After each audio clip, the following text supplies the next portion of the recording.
সুপ্ৰভাত জনাইছোঁ। খুব এটা সুন্দৰ পুৱাৰ সৈতে এজোপা খুব ধুনীয়া ফুলৰ লগত আপোনালোকক সুপ্ৰভাত জনালোঁ। এয়া চাওকচোন, এজোপা ফুল আপোনালোকে সকলোৱে চিনি পায়েই, কিন্তু কালি ৰাতি মানে কলিখিনি ধুনীয়াকৈ হৈ আছিলে। ৰাতিপুৱা শুই উঠি দেখিলোঁ গোটেই কলিখিনি ফুলি গ'ল, খুব ধুনীয়া লাগিছে।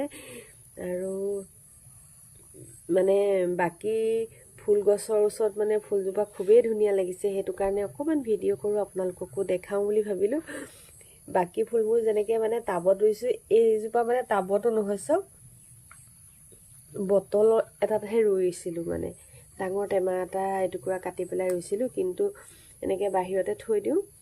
কলিখিনি ওলালৰ ভিতৰলৈ সুমুৱাই আনিছোঁ। ইমান ধুনীয়া লাগিছে ফুলজোপা, আৰু সেইটো কাৰণে আপোনালোকক অকণমান দেখাওঁ বুলি ভাবিলোঁ।